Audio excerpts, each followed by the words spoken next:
So the Delhi Declaration is undoubtedly a diplomatic triumph for India. It's a good achievement because right until the G20 summit was being convened, the widespread expectation was there would be no agreement and that therefore a joint communique might not be possible. We might have to end up with a chairman's summary.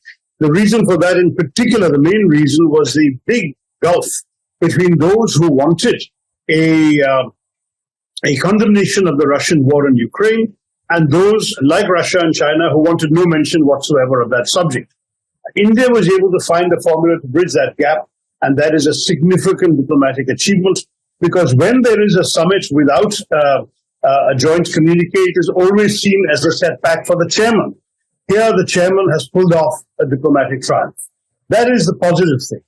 But the overall presidency has been different from previous presidencies, and there are both good and bad elements in it. With the G20 summit itself, we saw two very disappointing developments. One was the complete exclusion of the public interest from the summit. You found, for example, the shutdown of Delhi for 3 days, with great difficulties caused to daily wage workers and others who had no income for those days. The attempt to hide poverty rather than to deal with the poor and assist them during this difficult time. This was really disappointing.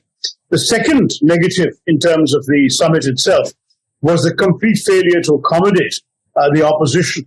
The same spirit of accommodation and conciliation that we saw in achieving the declaration was not extended in the domestic concept and the domestic context to Indians. The leader of the opposition was not invited. The opposition members of parliament were not invited, not even the members of the relevant parliamentary committees dealing with foreign affairs.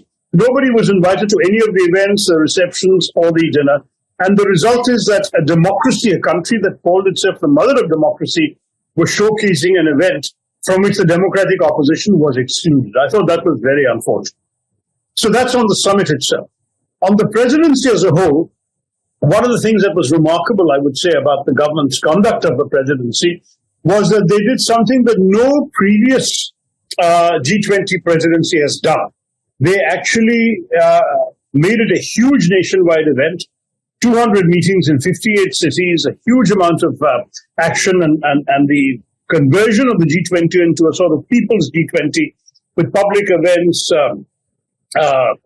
the Hornbill Festival, the University Connect program, the civil society and think tank meetings. All of these things were unprecedented. No other country has done anything like that.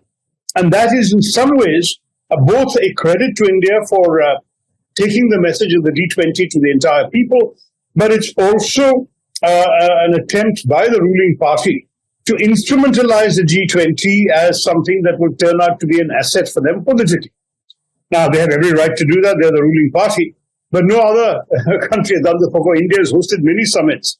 Never has the ruling party celebrated its leadership in such a way. The whole Vishwaguru concept, the posters of Mr. Modi every 15 meters in Delhi over the weekend, all of these are advertising the G20 as if it is a personal achievement of Mr. Modi and the BJP government. And that, I think, has raised some eyebrows, even internationally, judging by some of the foreign coverage I've seen of the G20.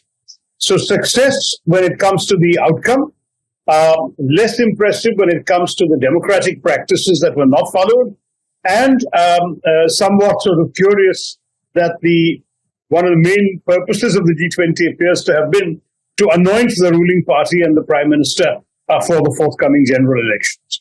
That would be my overall assessment.